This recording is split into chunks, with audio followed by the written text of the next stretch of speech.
skal vi lave rød grød med fløde, som er en Eurovision cocktail. Altså en cocktail, der er specielt designet til at hylde, at Danmark nu hoster Eurovision, det europæiske Melodi Grand Prix. Join us! Yeah! Så vi skal lave en cocktail, der selvfølgelig hedder rød grød med fløde, som vi jo altid plejer at sige til udlændinge, der kommer til Danmark, at lave en lille joke med dem, at de skal udtale rød grød med fløde. Så nu har vi altså også en cocktail, der hedder det. I den her cocktail, der har vi dansk piskefløde, vi har cherryhøring, så har vi Brøndum snaps og dansk honningesirup og frisk presset citronsaft. Så har vi lidt forskelligt puré, noget jordbærpuré og noget hindbærpuré. Og ja, til sidst så har vi toppet den lige let med noget som pynt, enten noget vaniljepulver eller noget frisk vanilje, hvis man har det, eller noget stødt kanel. Og ja, det er jo meget danske ingredienser. Cherryhøring, for eksempel dansk likør, og noget snaps, som også er fuldstændig dansk. For netop at præsentere det bedste for Danmark. Men ja, lad os starte. Første, vi gør det er at chille vores cocktailglas.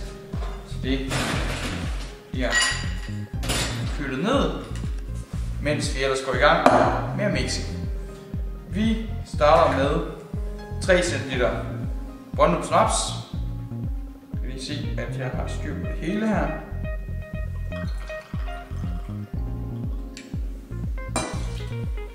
Og så har vi 1,5 cl cherryhøring.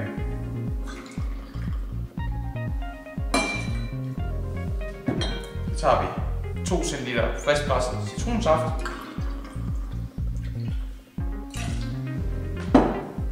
Og 2 cl dejlig honningesirup.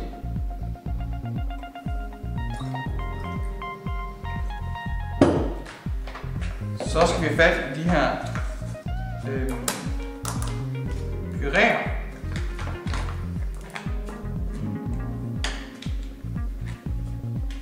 Og der skal vi have 1,5 cl jordbærpuré.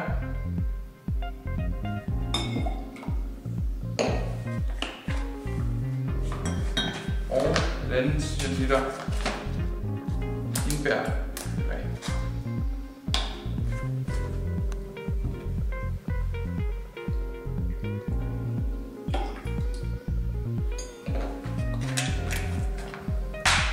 Så er den ellers bare klar til at blive shaket. Så er det godt med is i shaker. For at den sidder ordentligt på. Og så er det ellers bare at give den noget peber.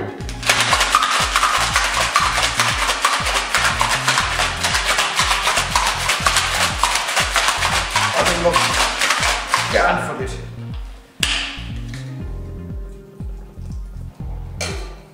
Så skulle den gerne være dejlig jordbær frisk. Det smager fint.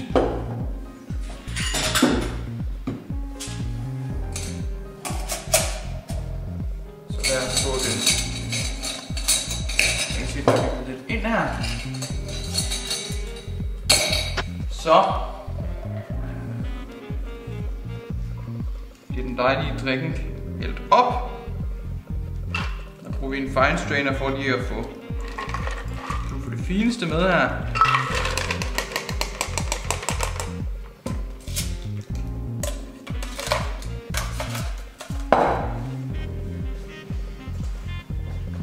Og så der kommer det sidste, som er, at vi topper med lidt piskefløde.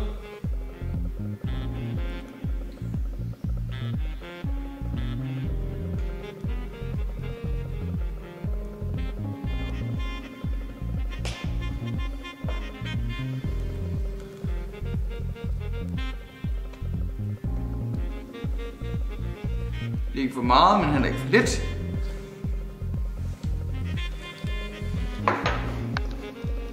Og man kan lige lave et lille smart trick for at få den lidt flottere.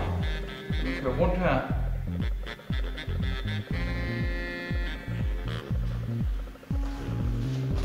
Det er altså med at være meget forsigtig og så bruge sin barske, og så danner man sådan et fint lag ovenover. Så bruger vi en lille kanel igen, tror jeg. Se, vi bruger vaniljepulver. Så jeg lige giver den det sidste.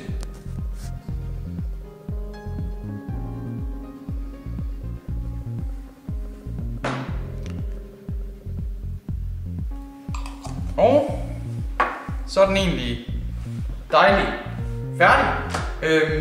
Rød grød med fløde i bogstaveligste forstand. Med noget rød grød og lidt fløde og lidt vaniljepulver på toppen. Det bliver ikke mere dansk. Mange gange skål herfra. Vi kan prøve. Ja, den smager så godt som den ser ud. Bare kom tæt på og kig på det dejlige, fine resultat. Og ja, på forhånd skål, og lad Basim vinde det hele med den her cocktail, eller i hvert fald stemt for det. Skål.